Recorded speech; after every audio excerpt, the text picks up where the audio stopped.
কিছুদিন পূর্বে এই সুন্দরবন সম্পূর্ণ জলদস্যু মুক্ত ছিল, কিন্তু এখন আবার নতুন করে জলদস্যু নামছে। তাদেরকে তৈরি করা হচ্ছে, তাদেরকে ইচ্ছাকৃতভাবে এই জলদস্যুতার পথে ঠেলে দেওয়া হচ্ছে।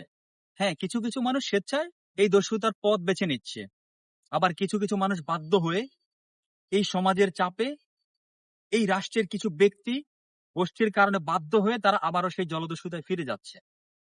এখন এই জলদস্যু মুক্ত কিভাবে করবে? যে জেলে রয়েছে, যে মোয়াল্লা রয়েছে, তারা সেখানে এই দস্যুদের কবলে পড়ছে, অর্থ সম্পদ লুট হচ্ছে, এমনকি তাদের জীবন হুমকির মুখে পড়ছে। এখন এই জলদস্যু থেকে বাঁচার উপায় কি, বা এই দস্যুতা কিভাবে নির্মূল করা সম্ভব? দেখুন, আগে জলদস্যুদেরকে একটা সময় বোঝানো হয়েছে, বুঝিয়ে তারপর তাদেরকে ভালো পথে নিয়ে আসা হয়েছে। এখনো ঠিক সেম ওয়েতে, সেম ভাবে কাজ করা যেতে পারে।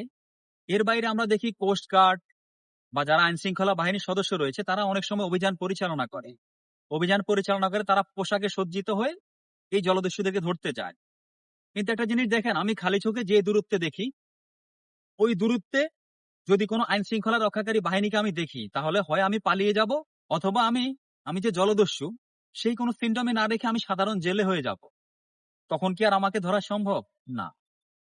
কিন্তু যদি এই বনে যে জেলে ভাইরা মাছ ধরতে যাচ্ছে, তাদের নৌকায় করে, তাদের বোটে করে 10 জন, 20 জন, 5 জন, 15 জন সশস্ত্র সদস্য অবস্থান করে, এবং তারা জেলের মতোই থাকবে, তাদেরকে দেখে মনে হবে জেলে।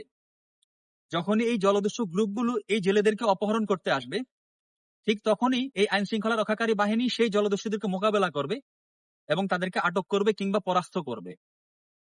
যদি এভাবে কিছু 8, 10টা, 20টা, 15টা গ্রুপ নামানো যায় এবং 2-4 মাস, 6 মাস এভাবে অভিযান পরিচালনা করা যায়, তাহলে কিছু জলদস্যু ধরা পড়বে এবং জলদস্যুরা ভয়ে আর আসবে না।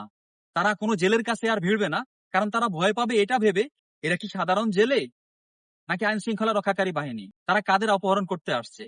যখনই তারা একটা কনফিউশনের মধ্যে থাকবে, তখন তারা অনায়াসে এবং নিশ্চিতভাবে বলা যায় এই জলদস্যুতার পথ পরিহার করে এই সুন্দরবন ছাড়তে বাধ্য হবে।